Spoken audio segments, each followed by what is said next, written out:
Welcome back, everyone, to Double Take, an NFL podcast streaming everywhere you get podcasts and also on YouTube. I'm your host, David, joined by my twin brother, Daniel. How are you, man? How was vacation? It was amazing. Definitely would do it again, but I'm rested, relaxed, ready to talk about football. Luckily, I was able to watch it on the ship. Me and my wife went on a cruise, and luckily we had a TV in our little cabin thing. And so I was able to catch some games. I caught the Ravens and Detroit game, and then I Yeah. caught the Chargers and Kansas City game. And then I watched a little bit of the Eagles Dolphins game. Man, we're going to talk about that. And then I caught Monday night, San Francisco and Minnesota. Also got to watch, playoff baseball, the Rangers and the Astros. It was wild on the ship going for that. And so, yeah, a great weekend of sports, and I didn't even have to be at home to enjoy it. So it was great. Yeah, I mean, that sounds great. I'm not going to talk a lot about baseball because here's the thing I'm not going to do. So, obviously, Daniel and I both grew up in Dallas, in the Dallas area. So, we were Rangers fans, but we really weren't baseball fans. No, just when the playoffs come up. Yeah, but I'm not gonna jump on the Rangers bandwagon because I feel like that's unfair for me to do, of just being like, oh yeah, let's go Rangers. I mean, let's go Rangers, but like Obviously, yeah. I'm not gonna be like, oh yeah, I've been faithful. Steven, who's obviously friend of the show, huge Rangers fan, huge Mavericks fan. Yep. And so he's been in on it since the jump, but I'm not gonna say that I'm in the same status as he is in terms of Rangers baseball, but Yeah. wish him the best of luck as they play the Arizona Diamondbacks. But True. like you said, let's talk football. And first, let's talk about the Dallas Cowboys in our segment, Cowboys Talk. Obviously, the Cowboys had a bye, so there was no games, but the Cowboys did make a lot of headlines. And so we're going to talk about a couple of those things. But obviously, we're going to start with the trade deadline. Jerry Jones, as Cowboys fans know, is not really active in the trade deadline. The one time he was in 2018 Yep. when he traded the first round pick for Amari Cooper, and that changed our season, changed Dak's trajectory for the rest of his career. Yep. But the Cowboys seem like they are standing down during the trade deadline. Jerry Jones has been on record saying that they're not actually going to pursue anyone, but they will wait on other teams to call. I don't know what that is. I don't know what that is about. I guess because he's Jerry Jones, that people will call him to make his team better. I guess that's what that means. I don't know, but Daniel, we've seen this play out many times before. Jerry Jones even said, like, "Listen, we love the team that we have right now, and unless there's an offer made and it makes sense to us to do it, then we'll do it. But for right now, we're going to hold on to the team that we have." What are your thoughts on the Cowboys not making any moves while the Eagles got Kevin Byard, a safety from the Tennessee Titans? What are your thoughts? It's the reason why I believe Philly will win the NFC East. They know that, hey, we got a good team, but guess what? We can always get better. And so you've seen other teams around the league. Even though they believe that they're good, like take San Francisco for example. Not that he's a big name, but getting a guy like Randy Gregory, who as Cowboys fans we know is great potential, to stop the run, rush the passer, and so they're willing to make moves. Championship teams are willing to make moves that will give them even a better chance to win the Super Bowl. Mm-hmm. And I believe, Byard, he's kind of been kryptonite to Dak Prescott. The couple last times that they played, he's been able to pick them off. I think a total of 3 times in the last 2 games that they played against each other. And so he's no scrub. And what Philly needed, and I think this is what's important about what the Eagles did, they addressed a need. Do they have the best defense in the league? No. Is it like top 10 to 15? Yeah. But what did they need? They needed a safety, and they went and got one. And so I think the problem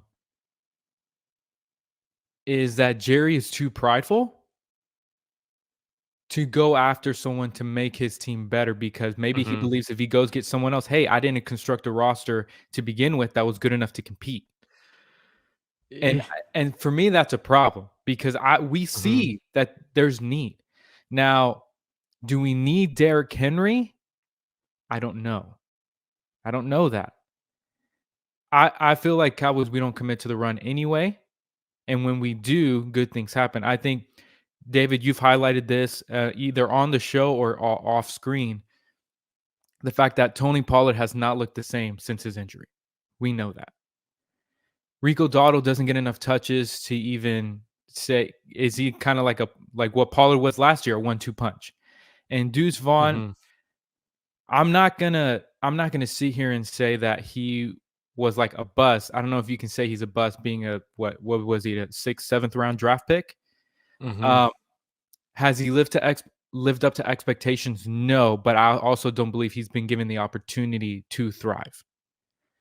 Um, Now are there other needs that we have on this team? Maybe another corner. Yeah, I feel like that is something that we need.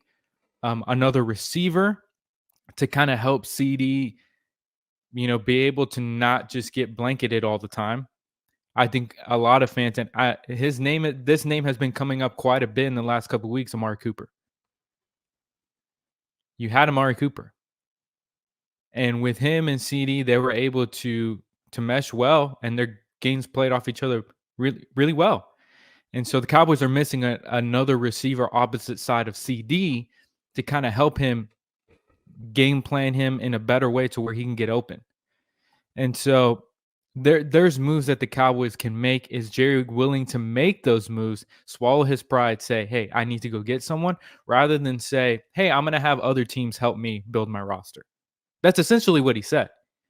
I'm not going to reach out. They have to come to me to make my team better. And that's stupid. Stupid, and why we haven't won in what, almost 30 years now. mhm. Yeah, I mean, I think a lot of what you just said, I absolutely agree with. I, as a Dak apologist, Yeah. I'm going to shut down the belief that Kevin Byard has Prescott's number. He's picked Let's him up not 3 for times. oh, yeah, but really, he's Twice only in 1 picked him off. game. Yeah, but are you seriously going to sit here and tell me that that first interception was on Dak Prescott? No, but I'm saying the coverage that he plays against the It may Cowboys, be he's a good coverage safety. And so whatever. what happens is that these receivers, Dave. You know these receivers. Sometimes they can't catch what Dak throws them for whatever reason. You've seen it over the past what, So 3 years so now. let's Pop it up, say and he's there. let's say that he Kevin Byard is a great dangerous safety who doesn't have Dak Prescott's numbers, but who has picked him off 3 times, really twice, because Hendershot literally threw the ball Shoveled to it him. to him. So he's a great shutdown corner. But let's not say that he has Dak Prescott's numbers, because I do remember that Dak won that game, didn't he? Didn't he beat Kevin Byard and the Tennessee Titans? So let's But pump the he's on a better brakes. team now in Philly. That he is on a better team in Philly now, which we'll get to here Yeah, we'll get in a into that. second. Yeah, We'll get into absolutely. all of it. Yeah. But I think when it comes to the Eagles making a move for Kevin Byard, shows you why the Eagles right now are a better football team than the Dallas Cowboys. Right. However, or I guess I should say this: the Eagles have more talent on their team than the Dallas Cowboys, and it's because they, like you said, they saw a need and they addressed it. They went and they did it. And Jerry, I get it, especially with his draft guys. He loves the guys that he's drafted because he hits on them. Like he does really well in the draft. Mhm. I think injuries for the Cowboys have really done a lot of damage for us. And one of the draft picks who I wish that we would have, because I think our defense would be a lot better if he was on the field, was Overshown, who Mhm. was uh, Yeah, obviously I got injured agree. in the I preseason, tore his agree. ACL. Like he was making plays in the preseason that I think would have been a huge asset for us on the Huge. defensive side, especially when we talk about in the run game. I think he's a guy who hits the gap really, really fast, Mhm. great tackler. And especially when you're looking at Van Der Esch, who seems to be getting slower and slower as the years go on, like he would have been a huge asset. But I think you're absolutely right. When it comes to Jerry Jones, he's the reason why we haven't won a championship in almost 30 years Yep. because he hasn't done the things needed. Because when he traded for Amari Cooper, it wasn't even to win the Super Bowl. No. It was just so that you could actually just win and make it to the playoffs. Mhm. Because before Amari Cooper came, we had no number one. None. We had a bunch of number threes, just a bunch of guys who Dak had to try and figure it out with, Mhm. And and you saw what defenses happened. You saw what yeah, happened when he got him. When he got a and true number 1. when he got a true number 1, Dak started making plays. Well, here's the thing, CD is a number 1. Mhm. Now, why isn't he getting the ball in the red zone? Why isn't he getting the ball more? I think that's scheme. It Yeah. has to be scheme That's a Mike McCarthy because question.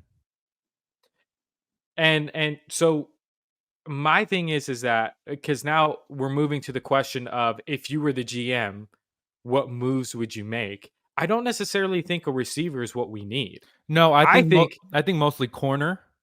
I think another corner's corner a need. would help. And you know, I'm just looking at what people are saying out there. Jalen Johnson from Mhm, Chicago, 24 years old. You know, right now they're 2-5. And so he's mhm. going to look to be a free agent here in the offseason. This might be a good time for Chicago to get up off of him and try to get something for him. But we know Yeah. Jared's not going to make that move. But what I will say is that's who I would rather go get. If you can get another receiver, that'd be great. Um, you know, do we want to get a Michael Thomas? Do we want to get Hopkins? None of those names excite me, honestly. Well, it's not even necessarily because of the names, it's because you get a guy like Brandon Cooks. Yeah, He's the guy that you brought that's who in he was supposed to to be. He was be supposed the Yes, deep threat, and because of the scheme that Mike McCarthy has put and the plays that he's called, right. Brandon Cooks, other than the last game that we played against the Chargers, he hasn't been used correctly. Like the offense that they've been running has been primarily, hey, let's get the ball to Tony Pollard, Yeah. to Dottle. Let's do some play actions to not even to the tight end, but like to Shoemaker, who hasn't lived up to expectations at all. I Nope. think it should be Jake Ferguson as your starter, and you need to give him the ball more. Yep. Give him But more it's like touches. give the ball to CD more, give the ball to Brandon Cooks more, put in Jalen Tober over Michael Gallup because Michael Gallup just isn't the same receiver. Yeah. But it's all about the scheme. You can't go get a Michael Thomas if you're not throwing the ball down the field. Yeah, That's the issue. what is That's the that gonna do problem. for you? Nothing. And I think Savage said this correctly because we've been texting with him throughout the week. And Savage says, if the Cowboys don't make a move for Derrick Henry, then you see that Jerry Jones doesn't trust Dak Prescott. And I texted back and I said, I don't think that Jerry Jones has trusted Dak Prescott since 2016. He has never trusted him because he was very, very reluctant to name him the starter, even when he was playing as well over Tony Romo. Um, and say what you want about Tony Romo, he's a great quarterback, especially at the end of his career. He figured out how to play football at an elite level, and he Yeah. was elite. Yep. But Dak Prescott has never had the confidence or the trust of Jerry Jones Yeah. ever. Even when he gave him the money, he said, I overpaid you. So, like, Dak is in a. This is why I made the statement, and I don't know if I actually said it on the podcast as of yet, or I might have. This is why I believe that Dak Prescott, if he were to leave Dallas, would win a Super Bowl because he would actually have a coach who's competent and an owner who trusts and believes in him and will get him what he needs. Like, because Jerry's not going to make a move. He's just not. And this team right now, the way that Mike McCarthy has it structured, and I think it's because, and I know we're talking now broadly about the Cowboys Yeah. in general, but I think the biggest problem with the Cowboys is that defensively, we're not as good as we thought we were. And because our defense is not as good as we thought we were, Mike McCarthy's offense, which was reliant on a great, elite, historic defense, is now being called upon to score points that is an outdated offense. Yeah. And now you've put your offense in a terrible situation to where I don't even think getting a Derrick Henry helps you. For me personally, I don't see what Derrick Henry does for you. Like maybe in the goal line situations, maybe. But you have Lepke, Yeah, you you have your do. fullback, You do. and I believe he's good enough. You don't like Yeah. he's good. You just have to give him the ball. You give him a chance But at at least. See but what at you le- already have. right. But the last two games that you've played, which was against the 49ers, you struggled to even get in the red zone. And even against the Los Angeles Chargers, who have Yep. a Barrel defense. bottom like barrel defense, you struggle to get in the red zone, and that's solely on Mike McCarthy Yep. and his play calling. Yep. So he's been inconsistent the last 2 weeks. And so I'm shaken as a Cowboys fan looking at our offense because of who's calling plays, not Yeah. because of the talent that's on the field, but it's because the talent on the field is struggling due to their coach not putting them in the best situations to succeed. So you can't make a move in the trade deadline offensively unless you're looking to trade Mike McCarthy and get like Kyle Shanahan or Mike McDaniels to call plays. You just can't do that. Like where you're at right now is that you have to look at the defensive side of the ball. What do you need? You need a corner. You need another shutdown corner, someone who could try and fill the role that Trayvon Diggs was filling. But then you also need a run stopper. You need someone because Mozzie Smith hasn't panned out like you thought that he would.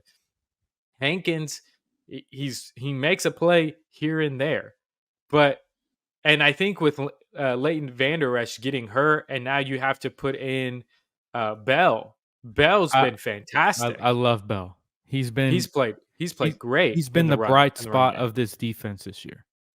And so, but then you have also maybe I think you need to even get another safety because Mhm. Curse has not had a great year this year. Nope. He's really struggled. And Hooker is non-existent. Yeah. Like you haven't called his name a lot, but he also hasn't made plays. So I think your secondary is where you really have to, which is what the Eagles did and the Cowboys have not. And it looks like Exactly. they're not going to. Yep. And so if you're a Cowboys fan and you're like, man, how should you feel about Jerry Jones not pursuing anything? I think you have to be discouraged if you're a Cowboys fan because Jerry's not making the necessary moves to take us over the top to say, hey, or even to tell the fans, like, hey, I want to win. Howie Roseman for the Eagles is telling his fan base, I want to win. And I'm going to do whatever it takes to do it. I agree. I agree. And so that's going to do it for our Cowboy segment. Now we're going to head into the biggest news from week 7 and also some quick takes. But Daniel, we're going to spend a little bit of time here with the San Francisco 49ers. They have lost two in a row to the Cleveland Browns and also to the Minnesota Vikings on Monday night. And this week they could be without Brock Purdy as he is in concussion protocols. Are you concerned about the Niners at all? And also, are you on the bandwagon with it seems like everybody else who is saying this is actually the Brock Purdy that we should expect? People are so quick to turn on a guy who it's like if someone says that someone's a good quarterback, they have to Mm-hmm. be perfect all the time. And if not, and if they're not perfect, this is who they really are. Mm. Case in point, Patrick Mahomes takeaway last week against the Mm-hmm. Chargers. He's looked pedestrian this year. Mm-hmm. He hasn't looked like the Patrick Mahomes. Are we going to come out and say this is the true Patrick Mahomes? Because he's not having a great year. And for Brock Purdy is like we're just gonna ignore the I don't know how many games before these two losses, what 9, 10, 11 games. We're Mhm. just gonna forget all that and just replace it with these two. Now against Minnesota, he played pretty well up until the fourth quarter. You know, what he's able to do is he has such great anticipation and he sees the field really, really well. He's not going to be perfect all the time. At the end of the day, I mean, sure, he was Mr. Irrelevant. He's going to make mistakes. Mhm. But at the same time, after 2 games, you can't really just be like, this is who this guy is. Mhm. You need a bigger sample size than that. Yeah. Now, if he continues to struggle, this becomes an ongoing thing for the rest of the year. I get that. I understand that. But 2 games, let's calm down a little bit before we get there. But in terms of the 49ers, it just seems like, man, are they really as invincible as we thought? I mean, because who they lose to last week? I mean, they lost to Minnesota and then they lost to Cleveland I with mean, PJ Walker. and you and here's this is the funny thing about the NFL and just about sports in general. Anything can happen in any given week.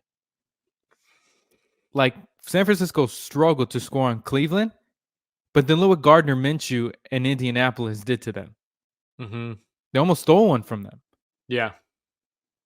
And so that's the and like I said in the beginning, it was a weird week. Yeah. And same thing with Minnesota. Like Kirk Cousins is not usually a primetime player. Mhm. Usually doesn't show up in prime time. And it just seemed like San Francisco couldn't stop them. Mhm. And so for me, I think it is a little cause for concern. I'm not going to push the panic button, but my hand is right above it right now. Um, just because like Cleveland is not, I don't know with Cleveland yet. I Mhm. think for me, it's just their quarterback And they're 4 position. and 2. They're 4-2. And it's just a quarterback position. What are they going to do with that? How like that's what's weird for me about Cleveland. Mhm. Um, and then Minnesota, everyone's been talking. Hey, are they going to tank for Caleb Williams? Mhm. And they beat you. And so I think you're going to have games like that throughout the season. Does this bode well for them in the postseason? I don't know, but there's some room for concern for the 49ers. I'm just not going to hit the panic button just yet. Yeah, with San Francisco, it depends on what happens this upcoming week for me. Yeah. Um, but even then, like they're without Brock Purdy. I think if Brock Purdy would have played in this game and he would have struggled again, Now we can have a conversation. yeah. I mean, we could. I mean, he went against let's be honest, Cleveland at the time that they played San Francisco was the number one defense in the league. Mm-hmm. And Brock Purdy, in the final seconds of the game, drove them down the field and set them up to win Yeah. the game on a field goal. True. And the kicker missed. Yeah. So was he perfect that entire game? No, he wasn't. But when they needed him to show up and to make a play, he made the plays to get them down the field and to put them in a position to win. And his kicker didn't get the job done. So, and then you look at on Monday night, you see that he got injured. You know, I'm not making excuses for Brock Purdy, but I'm just saying, like, obviously he was concussed and he goes out for the rest of the game, throws 2 interceptions. And sometimes, I mean, you look at Jalen Hurts against the New York Jets. Sometimes your quarterback has a bad day. Sometimes he makes boneheaded decisions and it happens. Okay. So to hit, like you said, I think the only way that the 49ers should be concerned is if for the next couple of if they lose uh, Yeah. if they lose the next 2 games, I would say. Mm-hmm. I think they could probably get away with losing one more because I don't really trust Seattle. Seattle's very up and down in their own division. Yeah. Now, for the number one seed, you can't lose this game. Nope. because the Eagles are the Eagles and they're doing their thing. But so I wouldn't be concerned in terms of the division. But for the conference, I would be concerned because this is a must game. When I guess in terms of Brock Purdy, we shouldn't be concerned yet. Like I'm it's really been a game. Um, Yeah, and he look, he had an off night, yes, and he's still completing almost 68% of his passes, right? 11 touchdowns, 3 interceptions. Mm-hmm. He's not falling off the wayside. Mm-hmm. Again, if this is a trend, then we can have a discussion about Yes, what he yeah. really is. But in terms of right now, I mean, he had a bad game. That's all. Yeah, so in terms of Brock Purdy, there shouldn't be concern as of yet. Now, for the 49ers as a whole, you should be concerned because of how the Eagles are playing right now Yeah. and what your record is, and also the fact that Brock Purdy is out for could be out for this next upcoming game, and you're playing the Cincinnati Bengals, who have been to the AFC. Now, they haven't looked like the team that's dominated the last 2 years, or let's just say last year, because really they were a shock the year before that. But last year they were a dominant football team, and this year they haven't been that way. But you're playing against a really, really good football team with Sam Darnold as your starting quarterback potentially in this upcoming game. So if you're a 49ers fan, if you lose this game, you should be concerned Yeah. because now you're 5-3, and the Eagles, who are most likely going to go 7-1 after this week because they're playing Washington and Washington's terrible. And I think the second time around, the Eagles, they're just going to dominate and dominate and dominate.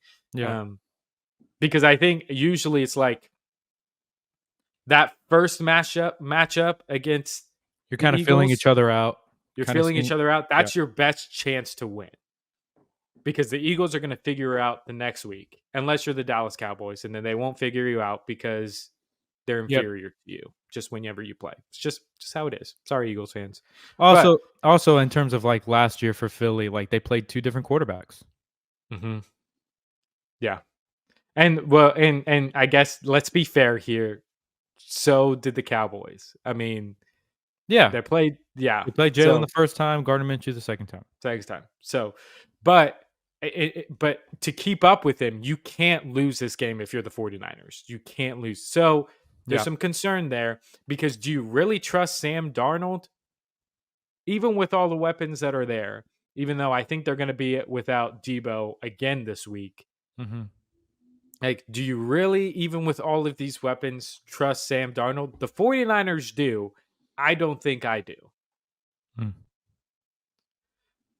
But speaking of the Eagles, I'm actually going to switch kind of the Yeah. order of what we're Yeah. talking about. But like we said, the Eagles are 6-1. They dominated the Miami Dolphins. Well, I don't want to say dominated, but they pulled away from the Dolphins 31-17 on Sunday Night Football.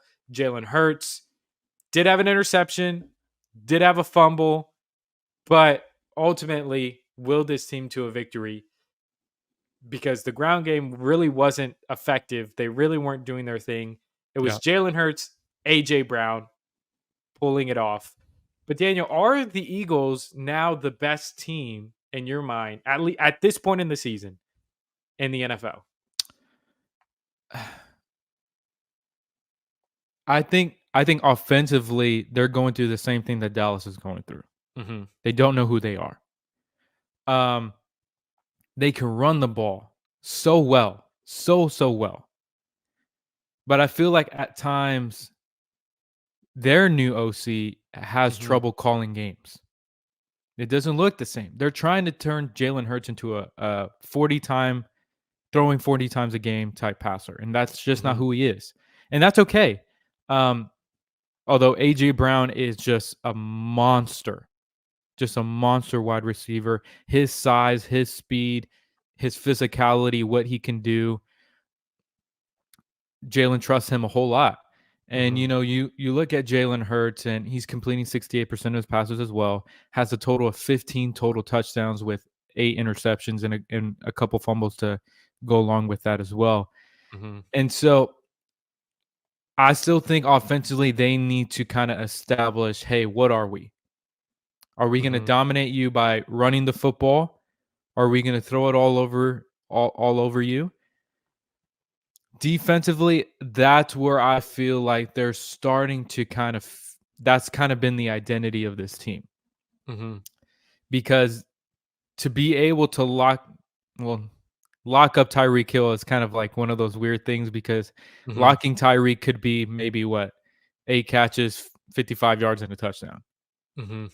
Um, but they were able to do it. They weren't able to. And I know things happened in that Miami game, like they had like Tyreek dropped one in the end zone. Um, they had a touch or a big completion called back because of a holding penalty. Or the fact that the Eagles never were called for any penalties that they've committed, and they went the game unscathed in Mhm. penalties. Like, it was a terrible job done by the officials, but that's just another thing. And so I think, besides all that, I think their Mhm. defense has played really well this year.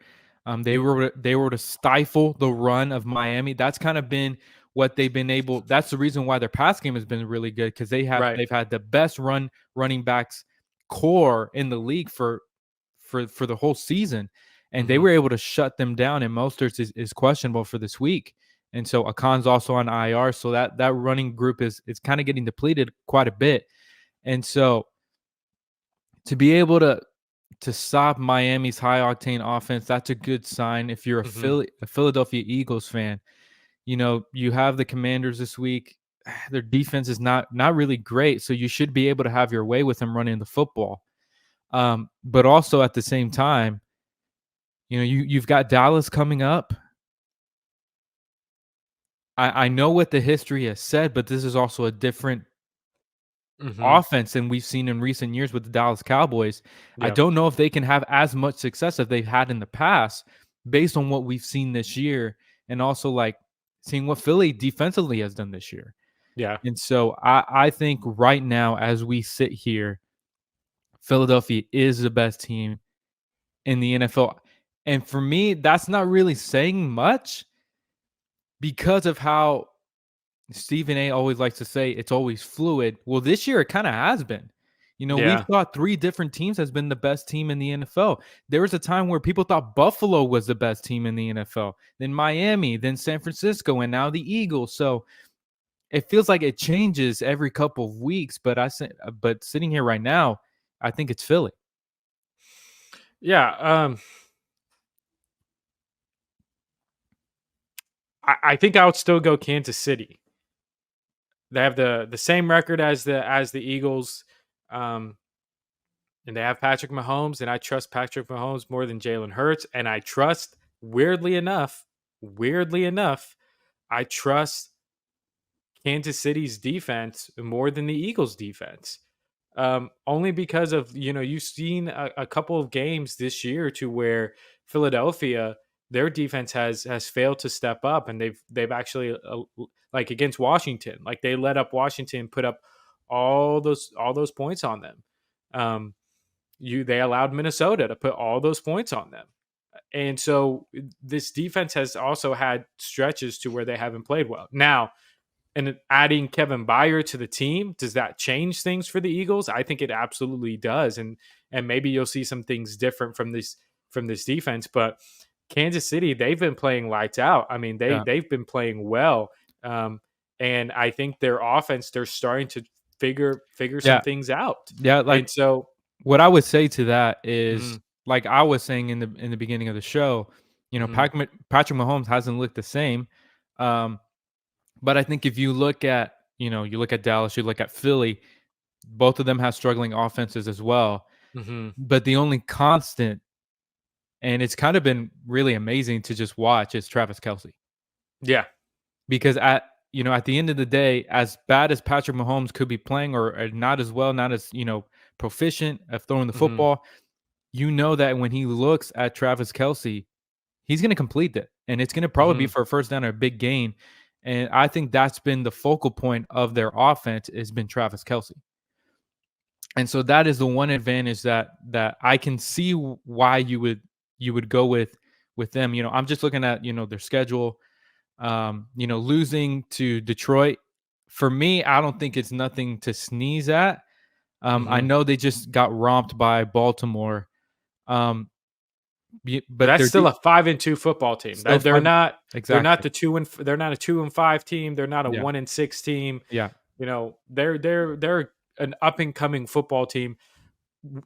Them playing without Travis Kelsey and Kadarius Toney losing the game for them Mhm. multiple times. Yeah, true, true. And, beating Jacksonville and 17-9, and so Trevor Lawrence, a great quarterback, Travis Etienne, all those guys. So I think that's a good win, even though their offense didn't play quite as well. Mhm. Demolishing the Chicago Bears, taking care of business, doing what you're supposed to do. And the Jets have a great defense. I think that Mhm. just needs to be said. And Zach Wilson kind of came into his own in that game and played really well, but still the Mhm. defense was able to hold them to a victory, even if it was like a controversial call that happened. And then beating Denver, and then the Chargers, really kind of for me, I didn't feel like that game was close. I thought in the beginning it No. was going to be a close thing, but it quickly flipped the script of like, nah, this is going to be Kansas City's day. And so, Mhm. I agree with you. I think Kansas City is also in that conversation, even though the offense isn't playing to quite how I imagine they would Yeah. be. But that's kind of been the tell story of a couple of teams this year. Yeah, and so for me, I think kind of where I want to go next is this Yeah. is actually going to be a real quick segment Yeah. that I've been wanting to talk about for a while, and it stems from Dak Prescott, but Yep. it's going to be accredited, and I think hopefully will put some Eagles fans and Jalen, who's hopefully going to be on the podcast this upcoming week as we prepare for Eagles Cowboys, is And this we're gonna have a idea, full house this week. yeah, this idea of um, Jalen Hurts in the interceptions. Mm. He's tied for the league lead in interceptions with 8. And then he also has 2 fumbles that have been lost. So he has 10 turnovers on the season. Um, but they're winning games. They're winning football games. And so are you concerned with Jalen Hurts and his turnovers, or is this just something of, it happens, but they're still winning football games, so it's fine? What are your thoughts on that? It is a for me, I think let me preface this was with for me my issues with Dak Prescott hasn't been as much as turnovers as moments. Hmm. And so when he was throwing 15 interceptions, was I, you know, jumping all over his case for that? I guess so. I mean, that's what you do whenever your team, has a chance to win and the guy's throwing interceptions. I get that. But I think you're kind of nailing it on the head of like perspective because when Dak was turning the ball over at a high rate, more than usual for him, we still finished the season 12-5. Yeah. And I think what really killed us was not the turnovers in the regular season, but in the postseason. Hmm. Now, if you want to nitpick and kind of apply the same energy that you do to Dak Prescott, Jalen Hurts lost him that Super Bowl last year because of his fumble. You see what I'm saying? Well, I've If heard people say that. I've heard people say right, that. My only pushback into it is that you also have to look at when he turned the football over. I agree. That's what Because I he would say. turned because he turned the football over in the first half. And So then I'll give you an example of that. yeah, Because for Dak Prescott, 2 of the interceptions that he threw were in Green Bay, which happened in the first half. They were entering the fourth quarter up 28-14. He did not throw an interception at all in that fourth quarter, in that entire second half. But people credit him for the loss, even though I look at a Kellen Moore and say, why are you still throwing the ball all over the yard instead of giving it to Zeke and Tony Pollard, who were having great games? Like they were having a great day running the football. And so I look at that with Jalen Hurts in the Super Bowl and say, yes, he fumbled, but he also fumbled in the first half. Yeah, and And what I would and they say to were that, up 17. They were up, I think, 14-7. yeah, They get it up. Game's tied. They're up 24-14 heading into halftime. and then for me, what I would also say to that is like after he fumbled that ball, what did he do the next drive? He scored a He scored touchdown. a touchdown. And so I think for me, I'm not concerned yet with Jalen Hurts and his turnovers because, like, yes, he is turning the ball over, but it was only in one game That it's cost him. that's cost him, and that's in That New Jets York. game. Yeah. That's the only time. And I think as a NFL quarterback, that's going to happen. Hmm. Not every quarterback plays perfect, and that's the same thing with like Brock Purdy. Your your your quarterback isn't gonna always win you the game. Like I told you and Steven the other day, Joe Montana was not always perfect. Hmm. He wasn't. And so Tom Brady wasn't always perfect. In fact, in 2006, he threw an interception to lose the AFC Championship game Hmm. against Peyton Manning. And so I think now if it's something that's going to continue to cost them games, then yes, let's Hmm. be concerned. Now, Hmm. if you want to, talk about keeping the same energy for Dak and Jalen, I understand that. I get that. Um, the only thing that's going to matter at the end of the day is it going to cost Philly a chance to go to the Super Bowl again? Hmm. That's when that can be a concerning way for him to play. Is if he can Hmm. continues to do it when it matters the most. And to me, he hasn't shown that that's part of his DNA that he'll Hmm. do that. And so that's how I feel about it. Yeah, I absolutely 100% agree with you. Um, my deal is, and credit to Jalen Hurts because he hasn't gotten the criticism. I don't think, and now I think he's gotten some criticism, but and I know we don't like to talk about other sports shows, but I'm going to do it anyway. So it's like in Speak, they ridiculed and here's what I mean: narrative matters, and here's where I think it is unfair. Dak has one season to where he threw 15 interceptions while only having 12 starts, right? Correct. Tie for the league. Now the narrative about him is, well, he turns the football over, he's a turnover machine, this and this and Yeah. that. Like this is who he's always been, even though he's only done it for 1 year. I think that's the Jalen media Hurts, Jalen Hurts does it.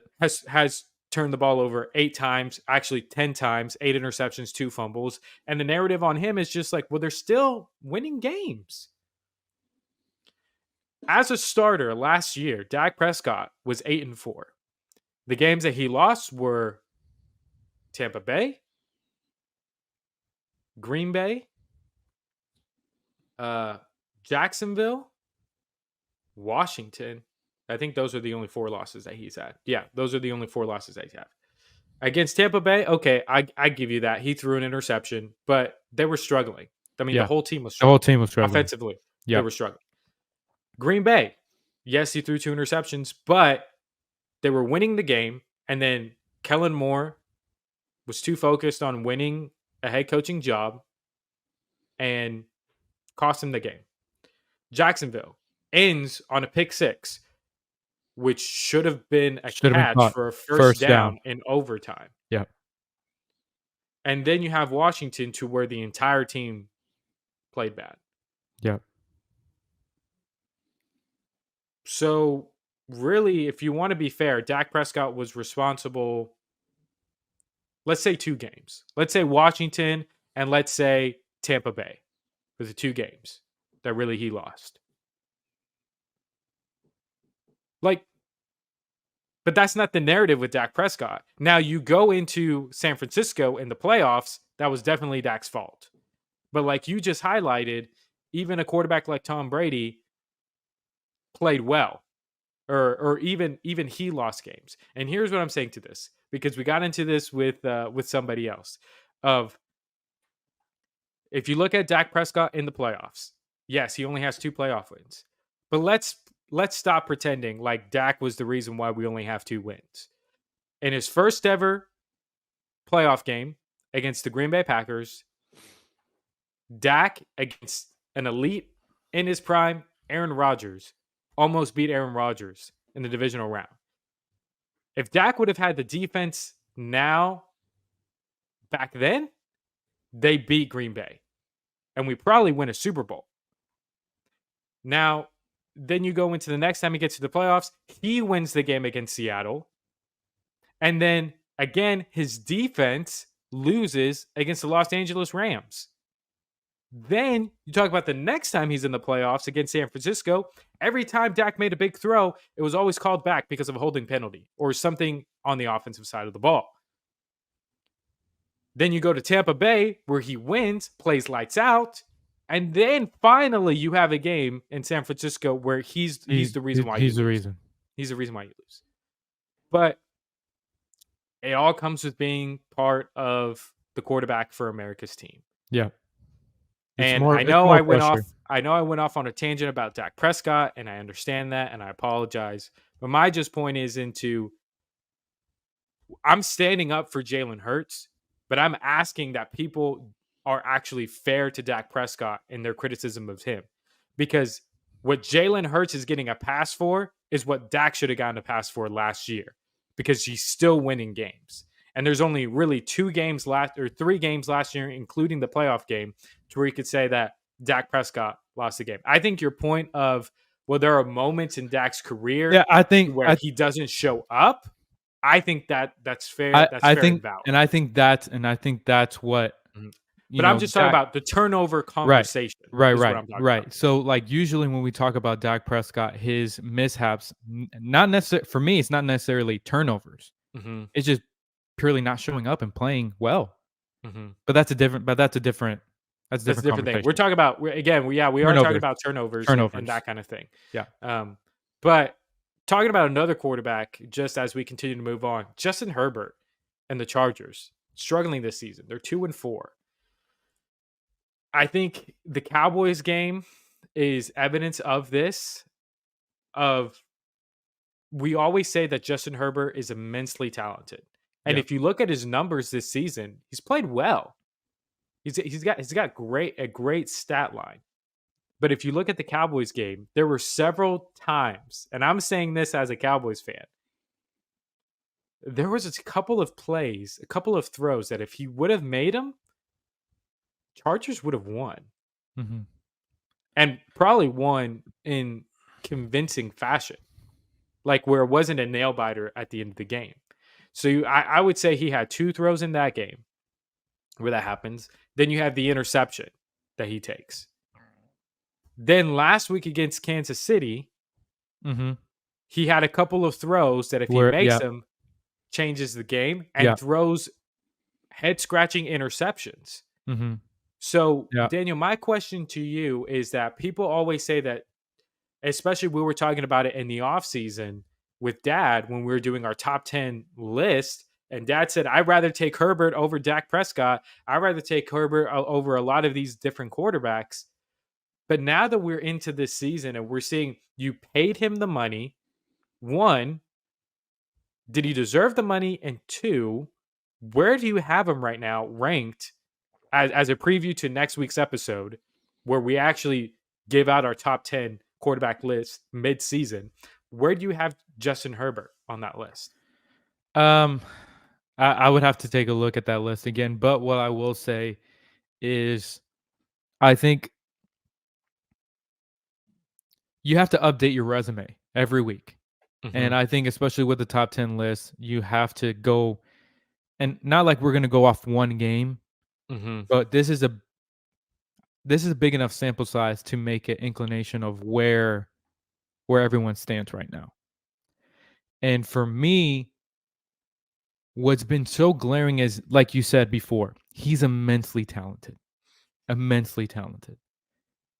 what you do with that talent and how you play during the year also matters. And what we're seeing is that he's missed a ton of throws. Let's just be honest. He's missed a ton of throws. Like you said, against Dallas, the couple throws that he missed, if he makes that, we're different ball game. There were touchdowns. I mean, there were touchdowns. They were wide open. And same thing in Kansas City. Does the outcome change? Maybe not, but it's a closer game, Mhm. and you never know what that does with momentum. And so for me, Yeah, exactly. Momentum's huge. and I think for me, like we're going back and reevaluating this week. Are there 10 quarterbacks that are playing better than him right now? And you got to look at situation as well. Mhm. Their defense is garbage, is awful. Not Mhm. having Austin Eckler for a huge chunk of the season has been tough. Mhm. Um, and so I got to take that into consideration. New system, obviously, with Kellen Moore. So you got to take that into consideration. But I'll have a more clear answer probably next week, and Mhm. especially after this game. Like this week, he should play well. Mhm. They're playing Chicago, and so yeah, I think ask me that question after Next this week? week. Yeah, Yeah, yeah. next week. But like I said, him missing throws is gonna that's as and it's not even like he's missing tight window throws. Mhm. He's missing wide open throws. And you can't do that and be considered elite. Can't do it. Yeah. If you'd have one here and there, I get that. But doing it consistently to where this is actually a top of a conversation. How Mhm. many how much throws is he missing? That's concerning. Yeah. I think what's gonna be interesting when we talk about it this upcoming week is I think we're gonna change the criteria. So if you wanna, like, send us your list as well, here's what I think we'll be looking for in our top 10 list. It's Mhm, obviously how well you've performed based on what the team has asked you to do. I mm, think that's an important qualifier, is based on what your offense is and what your team has asked you to do, are you performing the way that you should in that system? I think is a huge thing. Um, but also, I mean, you could look at difficulty as well yep, of who you're playing, and also just what is going on around them as well. Because yeah, I think you're bringing up the defense is absolutely right. But here's the thing, and this is why I think that Justin Herbert. I think what should be said is that based on his numbers and based on his talent, like he was the next guy up. He was going to be the next guy to get paid, especially as a first round pick. With that amount of talent, I yep, mean, you had to pay him that money. You yep, just had to. Now, is he living up to that money? The answer is no. Because yes, you want to say your defense, you have a bottom to your defense, but at the same time, like there's been 3 times this season to where you've had the ball last to win the football game. yep, You're being paid the money. You're known as to have a top 5. A lot of people have him in their top 5. yep. I mean, top 5 quarterback. And you have Top 5 Keenan quarterbacks and you have win Keenan those Allen. games. You have Keenan Allen, who I love Keenan Allen. I hate it when people bring up his age and say, "Oh yeah, he's an aging player." No, no, no. He's elite. He's He's still so elite. good. He's still very, very Um, good. I take him over Justin Jefferson. That's my hot take for the day. Really? I'll take him over Justin Jefferson all day, all night. I would. Wow. I Okay. think he has an ability to get open Yeah, and his catch the his ability football. his ability to get open is insane. It feels like every time I see him catch the football, he's open Mhm. by at least 2 to 3 yards. Like the thing is that especially this season, he has shown up in every single game. And if Justin Herbert would have gotten him, Yeah, would have nailed the throws, just put it on him. like Keenan Allen probably would have had 3 touchdowns against the Cowboys, Yeah, which is he not was something that Justin Jefferson has ever done against the Cowboys ever. okay. Well, if we're gonna use that criteria, then I can I'm see just how saying. you can. I'm just saying. Like Keenan Allen will show up if he has somebody to get him the football. Mm. Which I mean, I guess you could say the same thing about Justin Jefferson. So, No, I wouldn't say that because the reason why I would say that is like there's a reason why Justin Jefferson is considered one of the best wide receivers in the game. He's gotten mhm, great numbers. He's gotten someone to yeah, get him the football, so I wouldn't mhm, use that. okay, all right. Well, yeah. So I would take Keenan Allen over Justin Jefferson just in terms of consistency. Um, so when you look at Justin Herbert and his inability to win the games with the ball in his hands late in ball games, because while the defense isn't great, they held the Cowboys to only 20 points. Only held them to 20 points. Yeah. And if you're a top 5 quarterback talent, you have to win those games. Well, here's the thing. And Talent, yes, but execution mhm, is what he's failing to do right. right now. And so, to me, I mean, again, I don't have my list out either, Yeah. but I think the way that he's played this season, I think he's probably outside of my top 10. Yeah, I just have to I have to look. look at my list and maybe I'm wrong. Maybe he's still at number 9, which is what he was coming into this season. Yeah. Um, but he's at least still there. Yeah, I think he's kinda like fringe top 10 for me Mhm. at this moment, but we'll see whenever I do my list. Yeah. Yeah. So he has to step up and he has to play better. Yeah. So, just real quick off the top of our heads, best team so far. Again, as Stephen A would say, the list is fluid because it really has been this year. But here are my top teams in each conference. For the AFC, it's going to be the Kansas City Chiefs. They're the defending Super Bowl champions, defending AFC champions. They're just they're just playing well. They're really great right now. So they're the best team in the AFC. I think you have to go with the Eagles based on the record and how they played against Miami, who everyone thought was a big threat. Yeah. We could talk about it Yeah. later about whether Mm. that was deserved or not, but Philadelphia Eagles, especially with the moves that they're making in the trade deadline, I mean, you have to say that they're the best team in the NFC. Yeah, I'm gonna go with the same thing. I think the only, a team to watch for me in the AFC is Yes, go for Baltimore. it. Yes, Baltimore. Baltimore. Yep, Because of the fact that and for me, like, Lamar Jackson is just that guy. he's And proven it. He's yeah, proven it so far. he's Hmm. proven it, and, like, if his receivers can play like they did last week all Hmm. year, Yeah, look out to what Baltimore could be. So yeah. that's my only thing that I would as a team to watch. Not saying that they're Hmm. gonna beat Kansas City, but that's probably who I think they're gonna be competing with at the end of the year. Hmm. Yeah, absolutely. Is there a team to watch for you in the NFC? Um, Not really. not really. I feel like I gotta see how Detroit bounces back Hmm. from that loss. I I still gotta have the see it. Niners up there. I still have Yeah, the I Niners I up there. I do as well. Gotta And if see. and to me, here's what I say about the Cowboys because I know we're Cowboys fans. If Mike McCarthy, some way, somehow, by a miracle, is able to flip the switch on this offense, like, look out. Like, if they could figure out the offense and if they decide, okay, Dak, we're going to let you throw the ball down the field more, I think Dak has played well this year. Doesn't surprise anybody that I would say that, but I honestly think that he's played well this year. And especially if you look at the first half against the San Francisco 49ers, like he can do it.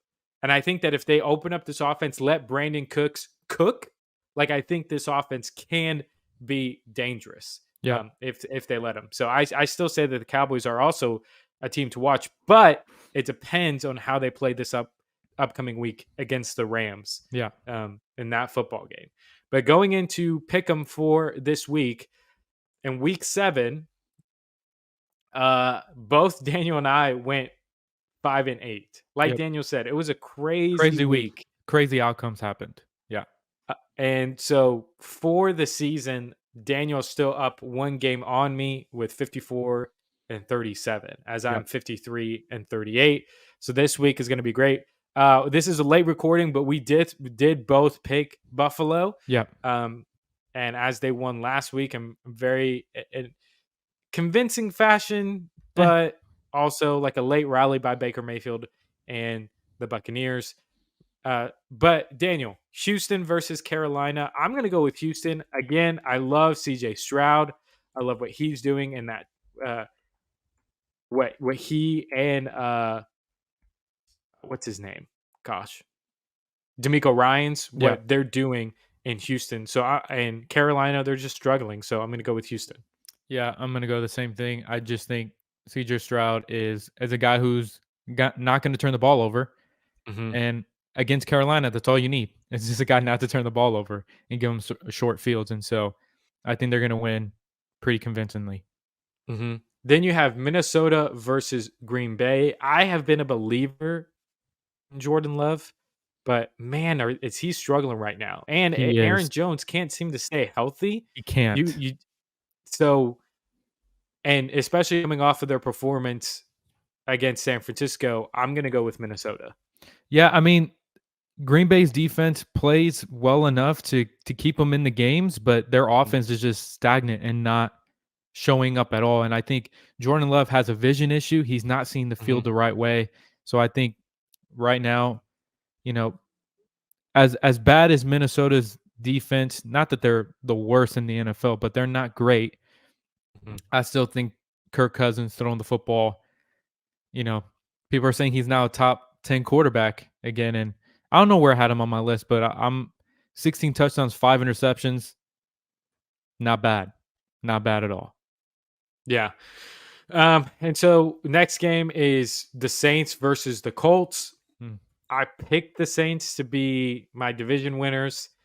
Man, was I wrong. Derek Carr just does not look good. Now, my question is it Dennis Allen? Is it the offensive coordinator? Like, to me, I just don't know. Only because, like, I think when Sean Payton was the coach, Yeah. he was also calling plays. And so this OC is now calling plays for the first time, Yeah. like this year and also last year. So I'm just like, man, what is going on? Hmm. And Dennis Allen is a great defensive coordinator, but he has not have like you look at his resume, he's a terrible head coach. Yeah. So unfortunately, like is it Derek like now I'm also thinking also like is Derek Carr really not that guy? Um and especially like I love Garner Minshew. Yeah. I think the Colts got screwed against Cleveland. Yeah. Um Yeah. Yeah. and so I love the way that they're playing. So I'm going to give the edge to Indy to win this game. I am too. I just think that right now, Gardner Minshew is playing really well. I think having Pittman and Downs, getting Jonathan Taylor back, getting his legs back up under him, Hmm. their offense is, I think it's right now is just better. Yeah. Um, and so the good thing about New Orleans is that their defense will always keep you in it. Hmm. And so I think that for me, it's just hard to know what Derek Carr I'm going to get that day. Hmm. And so I'm just going to go with Gardner Minshew to take it this week. Yeah. Next game, New England versus Miami. Miami coming off of a loss, but New England coming off of a win Big against win. Buffalo. Big win. Um, this one's hard, but I do expect Tua and the Dolphins to come back and to play a great game. So I'm going to go with Miami. I do too. Yeah, I think they're going to want to get back and they're going to really want to take care of business against New England this week. Mhm. Next game is the Jets versus the Giants. You have Zach Wilson versus Tyrod Taylor. And to me, that's the story of this game. Like, who do you trust more? Mhm. Um, because the Giants shocked us by beating Washington. Washington has been absolutely atrocious this year, very inconsistent. Yeah, they're up But and down, very up and down. Tyrod Taylor, this could probably be another hot take as well. I prefer Tyrod Taylor over Daniel Jones. For me, I don't think that's a hot take. I think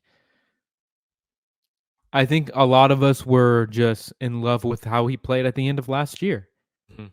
And the truth of the matter is he has not looked anything close to that this year. And with Mhm. this same team, Tyrod has brought more consistency to the position and has Mhm. played it way better. And so I don't think that's a hot take at all. Now, I do believe that I'm going to take the Giants because I trust Tyrod Taylor more than Zach Wilson. Yeah, The only I'm thing gonna that pick. the only thing I'm afraid of Yeah, is New York Jets defense. So maybe I should rethink this. yeah. So I'm gonna go with the Jets solely because of their defense. Now I know I said the story is Zach Wilson and Tyrod Mhm. Taylor, but really when you're thinking about this game, it comes down to defense. Whose defense do you trust is going to show up? I trust the Jets more than I trust the Giants. I'm going to take the Jets too. I'm going to switch. Okay. All right, let's kind of speed through these. Now we have Jacksonville versus Pittsburgh. Pittsburgh's defense, they're playing well. They shocked me in beating the Rams. Yeah. But I'm gonna trust Trevor Lawrence to win this game. Yeah, yeah, me too. I'm gonna trust Trevor Lawrence and Travis Etienne. I'm gonna trust them to take care of business. As well as Pittsburgh is playing, I think that it's just what offense are you gonna get? Are they gonna be great? Are they gonna so I'm gonna take Jacksonville, tried and true. And then we have Atlanta versus Tennessee. I feel like we've already done this before. Yeah. Ah, No, here's the thing about it. Like we said coaching was gonna be a thing. mhm, Coaching is definitely a thing, but what Atlanta is doing this year mhm. has been great. Yeah, Top 5 defense in the league. They're running the ball. You know, the whole thing with B. John Robinson, what happened last week, he was sick. that's being investigated by the NFL on like why they didn't report it. Um, Mhm, but I believe he comes back healthy, ready to play. mhm. Desmond Ritter has been surprisingly, as much as he's turned the ball over, He's been decent. he's He's been been pretty decent. decent. He's been better than what I thought he was going to be this season. And so And for that, go ahead. I also think that Tennessee, they're starting Will Levis. Yeah, because I don't think Tannehill's going to play. Mm-mm. Yeah, so I'm gonna go with Atlanta in Yeah, that game. yeah, same. Um, this one's easy. Philly versus Washington. I don't Yeah, think it's gonna be close this time around. I I don't think think so that either. Philly wins that one. Yeah. Next game, Cleveland versus Seattle. Mm, This one's gonna be a great matchup. Um, I'm gonna go with Cleveland. I think that Seattle has not been very consistent this year. They've been very, very up and down. I think PJ Walker has been playing pretty well the last couple of weeks. I yeah. think he continues with that and that they win this game. Yeah, I'm gonna go with Cleveland as well. Next one, we don't even have to talk about it because we've already talked about how dominant they've been. Baltimore is going to beat Arizona. That's just a fact. Kansas City is gonna be Denver, so we don't even have to talk about that as well Yeah, we either. don't have to talk about that either. Yeah. So then we have Cincinnati versus San Francisco. Mm. I think for me, it'll depend on who's playing quarterback.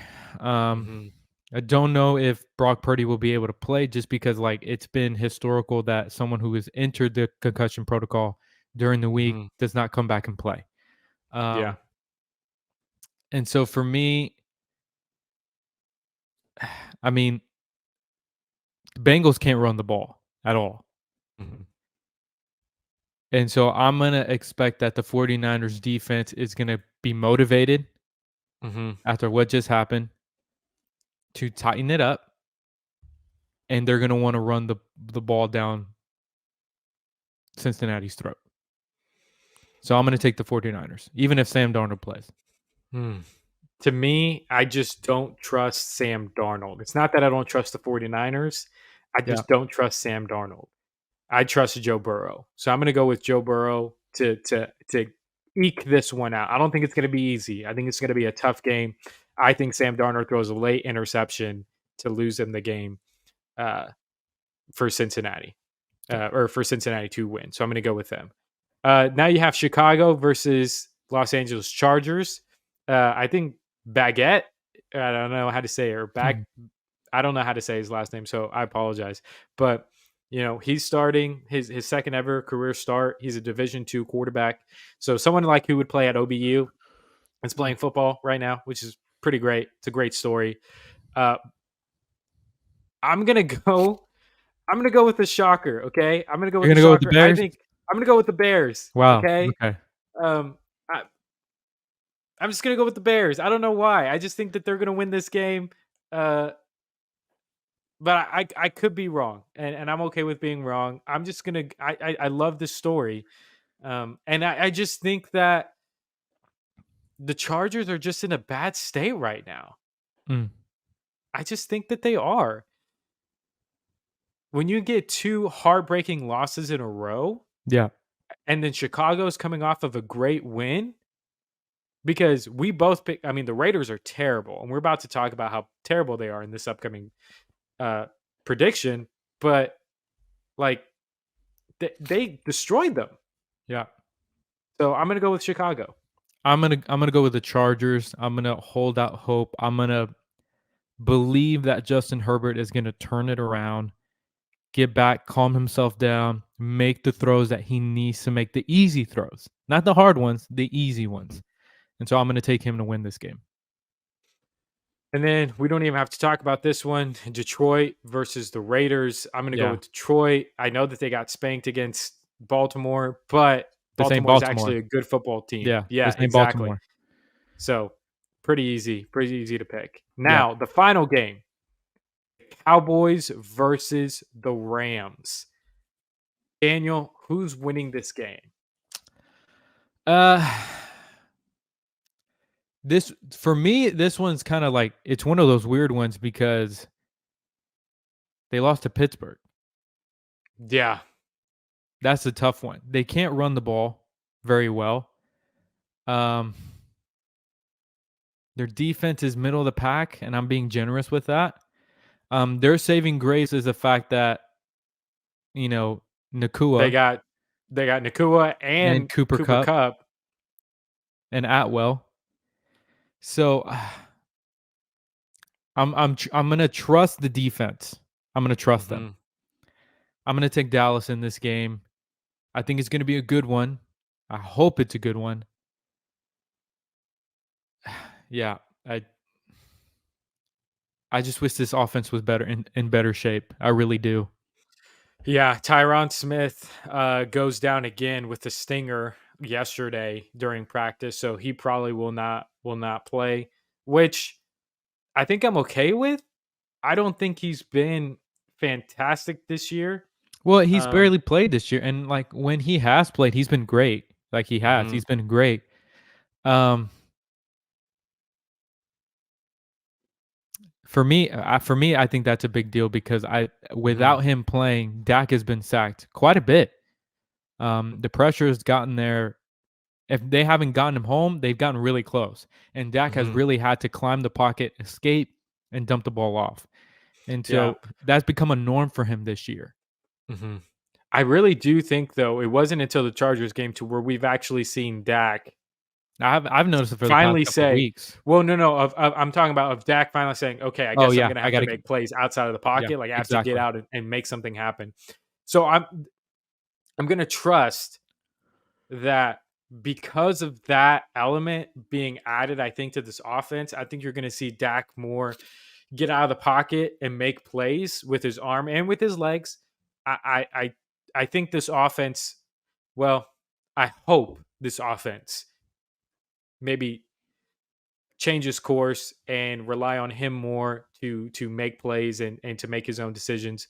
I think Micah is licking his chops to play against this Rams offense. He loves playing against this Rams offense. I'm praying that he steps up because if he steps up and he gets to Matthew Stafford, I think Nakua and Cooper Cup will be neutralized just because of The Micah pressure. getting there. I think Odigi Ozua, Odigizua. I think he has really stepped up this year, and I Yeah, think he's he's going been to great. continue. He's going to continue to play well. And Mhm. then you have Demarcus Lawrence there. If they can get to Matthew Stafford, which I think they can, the Cowboys are going to win this game. So I'm going to Yeah. also go with them to win. But that's going to do it for us here on Double Take an NFL podcast. Great show today. When we come back next week, maybe we'll have Steven back on the podcast. We'll have Jalen on the podcast to preview Cowboys Eagles. I got I think it's I going to be, I gotta see if he is gonna be here. I do know Steven is gonna wanna be here for next week. I'll reach out to Jalen and see if he's available. yeah. But man, it's gonna next week's show is gonna be great. So if you haven't, if you know, if you have plans to tune in, please tune in that week. I think it's gonna Yeah, I be mean, because great. we're gonna like we said, preview Eagles, Cowboys, going to give our top 10 quarterbacks mid-season, and really open up that conversation. And really, we're going to see where the NFL is going to be at that point in the season. So stay tuned, be ready, enjoy a great weekend of football. God bless. We'll see you guys later.